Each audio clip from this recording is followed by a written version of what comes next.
I'm Judi Kidger. I'm the other co-lead, along with Louise, of the Public Mental Health Programme. So I'm just going to say something really brief about the programme overall. Just other introductions. We also have Joyce Coker, who's the programme manager, who's going to be speaking in a moment, so you'll hear more from her. We also have on our team Gillian Samuel, who's going to speak a little bit later about our public involvement and engagement work. She's the coordinator for that. And we have Sophie Bacon, who's also here somewhere in the room, who's our programme administrator. Okay, so, there we go. So yeah, I've just got one slide just to talk briefly about the overview before we move on to other speakers who are going to tell you some of the details of some of the early work that's already started. So we have a programme of work which has developed partly from what we began in the last quinquennium, where we were looking very much at what could be done to support mental health where people live and work. So not thinking about services so much, but thinking about how we can go out into different communities, diverse communities, and support mental health there where people actually are. So building on that, we held some workshops also with public and practice partners about what current priorities are. Obviously, since we developed the work in the second quinquennium, we've had COVID, and we're now living in a cost of living crisis, both of which have got huge implications for public mental health and huge concerns at the moment about mental health decline, particularly in particular populations who have been most affected by these changes. So from there, we've developed our priorities, which are based on 3 work streams. What we talked about in those workshops is the fact that we have these new challenges, but also that COVID in particular has created kind of new opportunities in a way, new ways of interrelating with each other, new ways of interrelating in our communities in particular. And the first work stream's picking up on some of those opportunities. So what we're looking at there is what assets are there in the community and how can we harness those assets to prevent mental health problems developing and support people at risk of poor mental health. And we're going to hear an example of one project from that work stream in a moment, which is already up and running. And then work stream 2, we wanted to kind of focus in particularly on groups who are at risk, particularly at risk of poor mental health, so developing a suite of projects there. So again, you'll hear from one of those projects in a moment, but that's particularly thinking from a system perspective about how can we create systems which hold people who are at risk of poor mental health and help and can work from a system point of view at preventing those mental health problems developing. And then the final work stream, and I should say as well that there's a lot of overlap, I think, particularly between work stream 2 and 3 with the Children, Young People and Families programme, which I know obviously we've heard about mental health work being done there as well, and we're going to kind of carry on working, hopefully in close communication with colleagues in that programme because of these overlaps. But work stream 3 is particularly looking at schools and families and how mental health can be supported within those particular contexts for children and young people. And we won't be talking anymore about projects that are developed that are already happening there today. That work hasn't quite got underway, but we've got lots of work being planned, not just so thinking about the school environment, but also some of our ideas are thinking about the young people who aren't in mainstream school, because so much of the work that gets done is school-based, but there's obviously, in terms of the young people most at risk of poor mental health outcomes, a lot of them aren't in schools. So it's thinking about how those young people are being supported as well. So there was something else I was going to say. Sorry, I do have some notes. Let me just see. Yeah, sorry, what was my final point?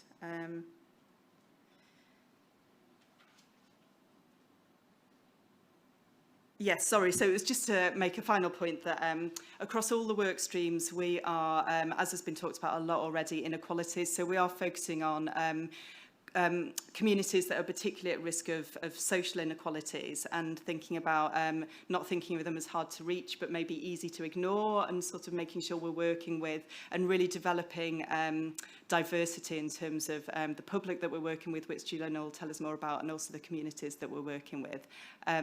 So on that note, I'm going to pass over to our next speakers. So we've got Joyce, first of all, telling us about one of the projects in Work Stream 1. Thank you.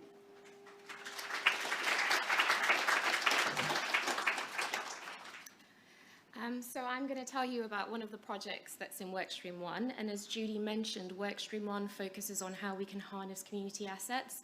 This particular study is going to focus on how we can harness digital assets.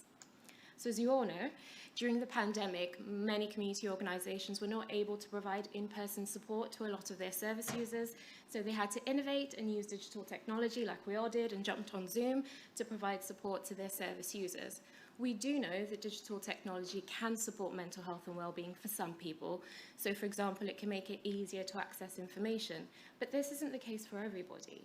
We know there are people who don't have access to a smartphone or reliable internet. We know there's some people who don't have the confidence to use these tools. We also know there's some people who just don't want to have to engage with people via Zoom. So what we'd like to do in this study is we want to explore the role of digital technology used by community organisations plays in supporting the mental health and well-being of people. We'd specifically like to focus on people who are less likely to engage with digital technology. And what we're hoping to achieve at the end of the project is we're hoping to identify effective ways that we can use digital technology to support the mental health and well-being of people who, like Judy said, are more likely to experience disadvantage in society. So these are our research questions. We want to find out whether and how community organisations use digital technology to provide support on a regular basis. So on this side of the pandemic, we want to know what's happening now. We want to know whether and how community organisations use digital technology to help people form meaningful social connections and to alleviate or prevent loneliness. So social connections is one of the key variables we're interested in this study. We also wanted to know if the increased use of digital technology is making it a bit difficult for some people to engage and receive support from community organisations.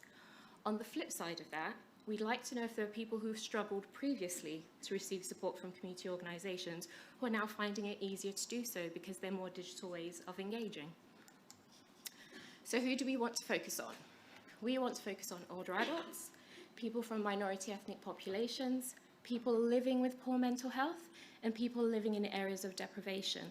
So the pictures on the screen show you the various community organisations we've been in touch with who've said yes, who've said we can recruit through them, and who are happy to be case study sites in this study. In purple, people living with disabilities is one of the people groups that our public partners were very keen for us to focus on in this study. So the study started in January, and one of the first things we wanted to do was have a PPI panel with 10 to 15 public partners. We advertised through McPin and through community organisations that we had known contacts in. We had a very, very, very good response rate. So with support from Gillian, who's our PPIE coordinator, we developed expression of interest forms. These forms allowed us to pick public partners who were members of some of the populations we were interested in, but importantly, people who are members of a few of those populations, so they could bring that intersectional lens to our work. We ended up carrying out 3 online focus groups with 14 public partners. I think it's important to say that we gave people the option of having the focus groups in person, but we ended up doing all 3 online. As you can see, we actually got to engage with a good spread of people. We had a good diversity in terms of gender, ethnicity, age, mental health, physical health, and we also got a very good spread across the country geographically. So what do we want to do?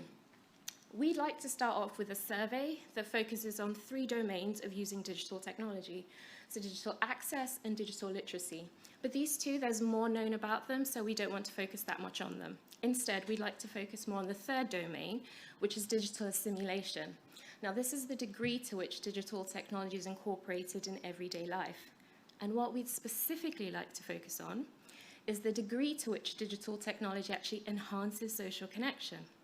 We also want to focus on the degree to which social connection facilitates the use of digital tools. So that could be a friend or a family member teaching someone how to use WhatsApp or how to get on social media. It could also be that people are part of social groups and the people in those groups are using more online methods of communicating. So people are having to learn to use them so they're not left behind and lose contact with their existing friends. This is where we're at the minute. We're currently developing our survey and trying to get it through ethics. I think it's important to say there are 3 ways we're going to administer this survey. We're going to have paper versions to post out to people. There's going to be an online version. And if people want to speak to a human being, Fiona, Duncan, and I are happy to administer the questionnaire to people that way. So this is the last slide on this study. When we're done with the survey, our second part of data collection is we'd like to carry out a realist-informed evaluation and use theory of change methodology to help us explore what is it about the way community organisations use digital technology that supports mental health. Who does it work for? How does it work? And under what circumstances? We'd also like to do some comparative work. So we want to see if there are any narratives that are mutual across the different populations we're interested in. We then also want to see what are the differences in the populations, where's the nuance?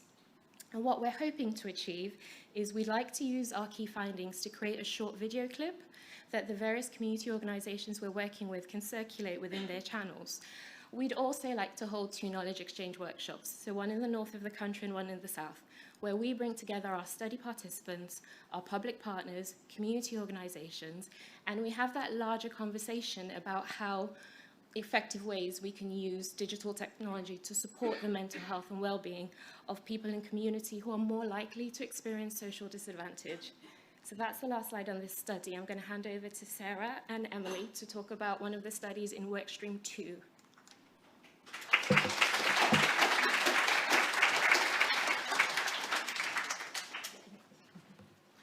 Hi everyone, I'm Emily Widnall from the University of Bristol. We're doing a double act, so this is Sarah. I'm Sarah Olin from University of Exeter. So this study is looking at support systems for self-harm and suicide, also known as the 4S study. We're hoping it's going to be a 2-phase project, but we're going to cover phase 1 in this presentation. So just to give an overview of the team, there's a really large joint effort in this project with lots of SPHR institutions involved. I've hopefully got all the nice, correct logos on there and not forgotten anyone. But the core research team is a collaboration between mainly Bristol and Exeter and also Fuse. So some background to the study. We know that self-harm is relatively common among teenagers and it's also a significant risk factor for suicide. But we have a real lack of evidence about effective ways to prevent self-harm in both educational settings, so be that schools or colleges, but also other youth settings. So one of our key focuses in this project as well is on youth organisations and to support those who do self-harm. As well, there's a lack of evidence about effective ways to support education and youth organisations also following the death of a suicide and to prevent further deaths, which can sometimes be known as suicide clusters. Schools and youth organisations generally aren't well informed about what support and guidance is already in existence. So a big part of our phase 1 project is actually doing lots of scoping to understand what's actually out there and to help that make that more available to education settings. So yeah, just to show the phase 1 and phase 2. So phase 1 is really development work. So we started this work in March.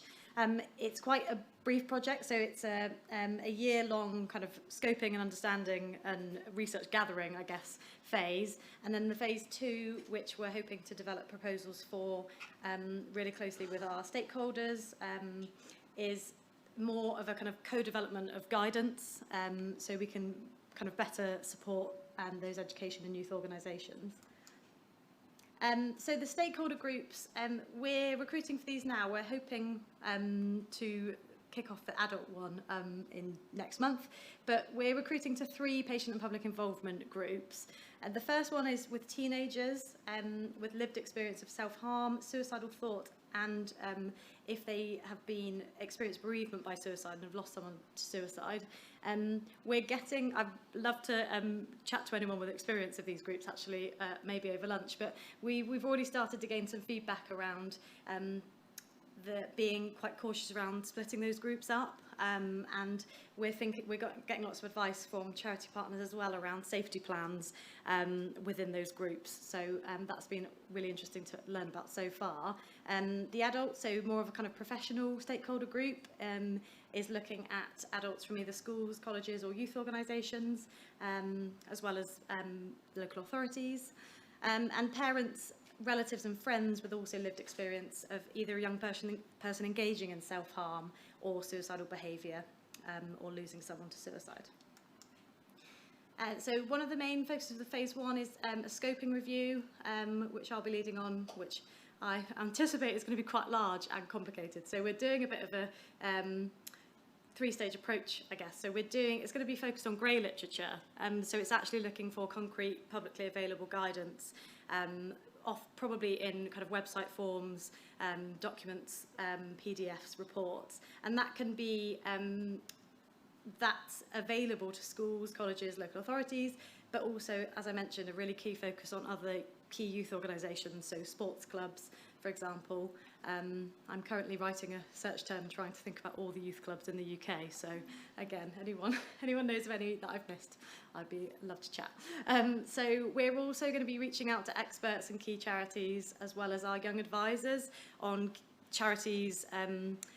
And I think it's going to be an interesting experience, because it may be that we find that some organisations are slightly reactive. So if something has happened in a setting, we might find that they may be better informed and have some guidance, but others hugely lacking. So it'd be a really interesting review. And I'm now going to pass on to Sarah. Thank you. So part of what we're doing in Exeter is secondary data analysis. So at the moment we're at the stage of doing mass literature searches for both Strand 1 and Strand 2. So the aim of Strand 1 is to look at who young people talk to about self-harm and suicide, while Strand 2 is hoping to look at how interventions and prevention programmes differ in their efficacy based on whether they use or avoid certain terms around self-harm and suicide. This is very early stage. Frankie Matthews is also somewhere. She's helping out on this as well. And we're also doing a survey of secondary schools and colleges, and then also a survey of youth organisation governing bodies. The schools and colleges survey is looking at how school staff and school policy supports young people around self-harm and suicide, both in terms of prevention, intervention and postvention. So when the students have known someone who either self-harms or has attempted or died by suicide. So stage that we're at now is the ethical approval has been received. Yay.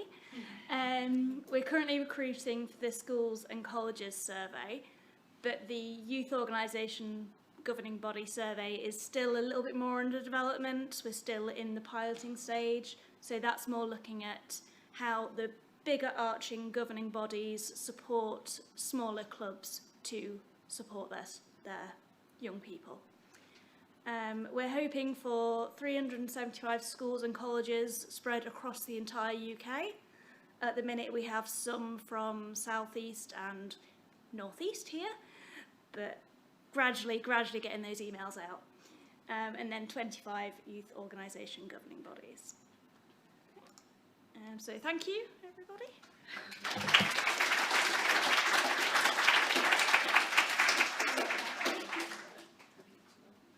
So we'll pass over to Gillian now, who thinks going to present on PPI. That's fine, I can introduce myself.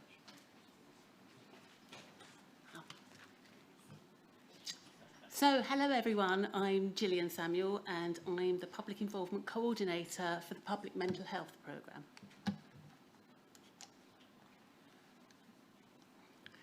Okay, so today I offer a snapshot of the new public mental health, public involvement and engagement strategy that's evolving across Phase 3, together with some real-life examples of public involvement.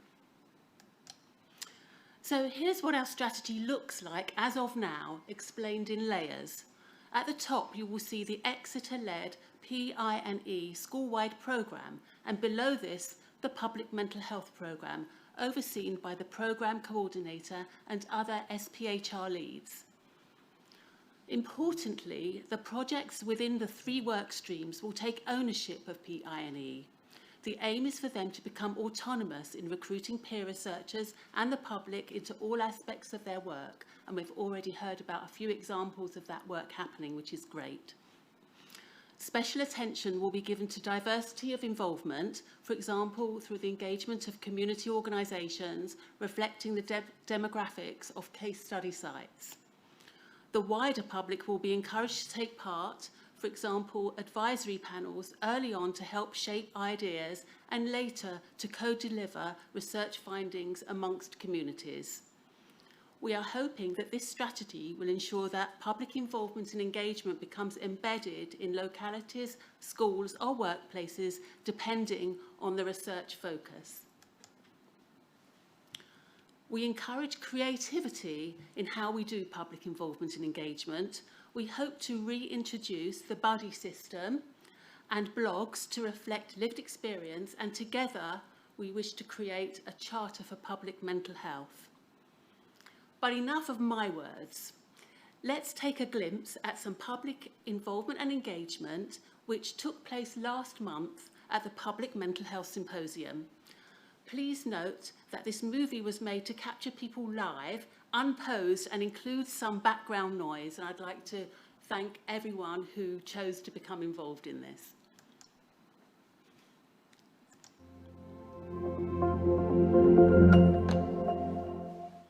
Sandra. Hi, Dillian. Hi. So you're here today at this event to ensure that the voice of the public is held to research.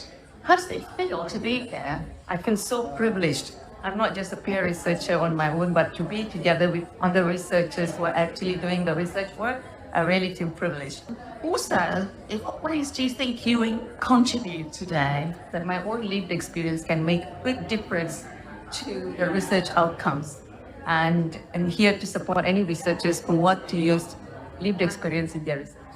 And in what ways do you think you will contribute to today? I will be actively interested in all the research that I hear about today to see what opportunities there are to be involved, and obviously to share my unique lived experience. What's your ambition for public involvement and engagement in the research project you are working on? What would that be? Well, I want to try and include young people with relevant experience from start to finish, so that they're actually steering things from the start and actually able to be involved throughout the whole research cycle. What do you think the voice of the public and lived experience can bring to days like this? I think the clue's in the name, I suppose, lived experience, really. We want people who have experience of the sorts of things we are looking into. And I think we can't really do it without their input.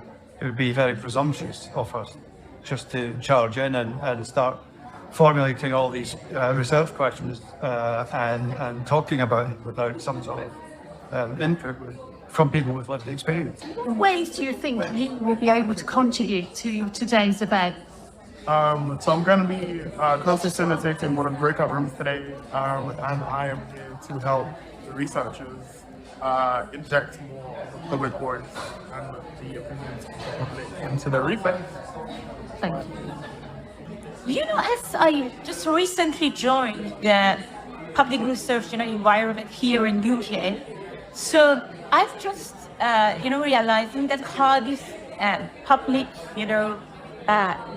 involvement and engagement is important here, for the research projects and funding applications. So I think that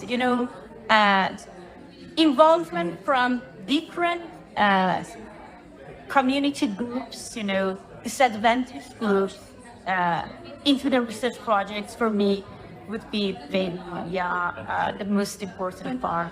I think it's great to have voices of the public here because they can bring a multitude of perspectives and stop us going down the wrong routes when we're doing research. So we've come to the end of the day. How exactly were you involved today and how does it feel?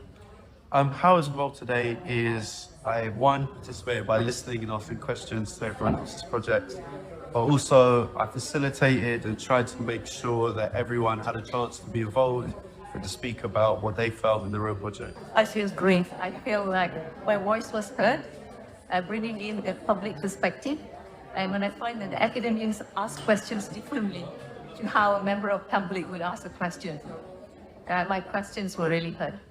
Thank you. I felt fully involved. It was fantastic to meet researchers and academics and to feel part of the whole process. We had some really, really constructive discussion all day and heard some great presentations. So thank you so much. Thanks very much.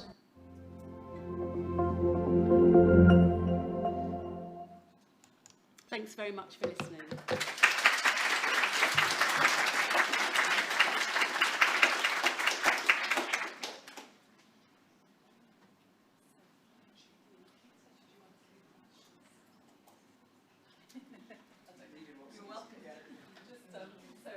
I'm going to invite Peter and Judi to come up and invite whoever they want to answer questions. But how long do we have just before? 5 minutes. Okay, so just a couple of questions, please. We're particularly keen, I guess, on questions that might cut across both the programmes rather than just to one. Yeah, I think you're first. Hello, my name is Dev Acharya and I'm from University of Wolverhampton. I heard the presentation, but I didn't hear that any of you have mentioned that the community organization as a faith-based organizations, mainly from the ethnic minority communities, they are, affiliated with the faith-based organizations. Because why I'm raising this question is we have just developed a toolkit for the faith-based organization for the Black country. So I just want to hear more about that one. Thank you.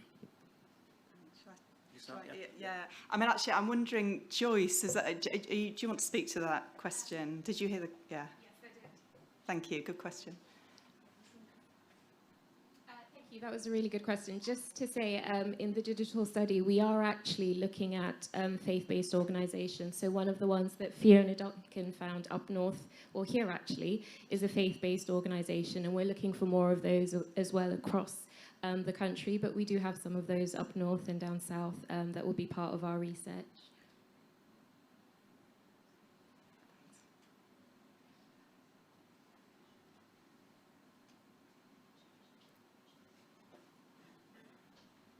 Thank you. I'm interested in thinking about the involvement of schools, and particularly in the work we heard about surveys from schools and so forth. And I wondered, many of us have been involved in getting school surveys and how you will build on ensuring you've got the right, a good sample size, but also the response from the schools that currently are probably the ones that need the most support because they're less engaged or think, oh, that's not for us. So strategies to make sure that the voices from schools and other places with young people, their voices are heard and respond to your questions. I'll start. Yeah. Okay. Yeah. I'll start quickly. So, I guess this is also a question for the project leads themselves.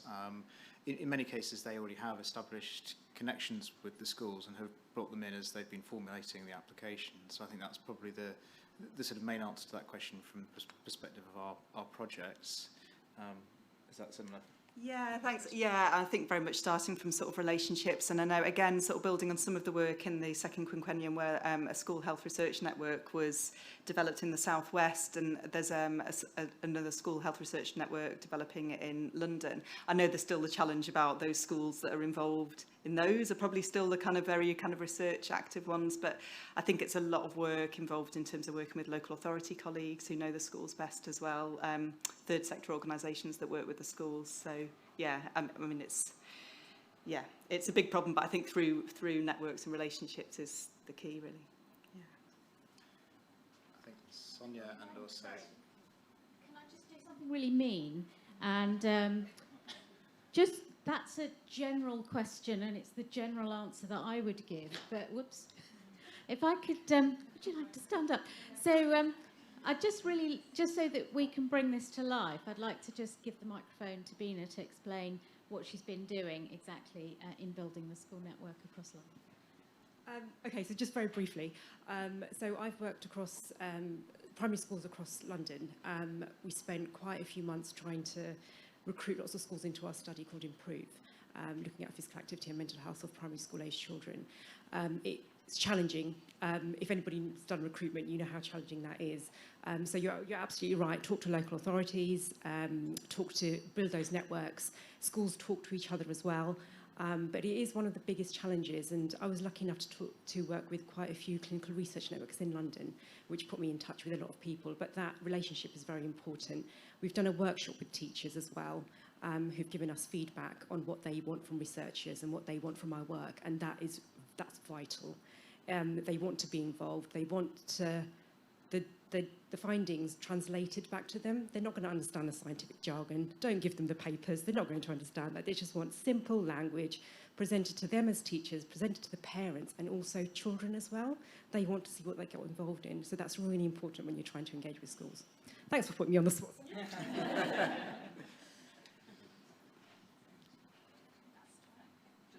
I think Lorna had a question, yeah. Sorry, I'll turn it on in a second. Oh, lovely, thank you. I suppose it was just from a local authority perspective. Again, it's thinking about how we articulate or translate the priorities. So in terms of the kind of suicide prevention work, what strikes me is, we routinely do annual health-related behaviour surveys with all schools. We've got really high participation, really rich data. What they'll be describing, and what they do describe, is high exam-related stress, truancy, worries and fears that young people have. Unless there's been a suicide within the school, if we ask about, do you want to engage in suicide, they might not recognise themselves in that data. And similarly around air quality, I know my local authority colleagues will not light up if I talk about asthma-related admissions, but we do get lots of letters from residents about air pollution. Tends to be in the high car ownership areas with the low asthma prevalence, interestingly, but that's the thing that will motivate them and activate them. So again, it's just thinking about the health priority that that's driving our research needs to be articulated for that audience, and we've got so much evidence in local authorities and data we can share. But so I suppose it's just an offer to people of just ask, because we're drowning in it. We're just not able to necessarily join it up. Yeah, brilliant. Thank you. Wonderful. Thank you. Thank you very much for having me.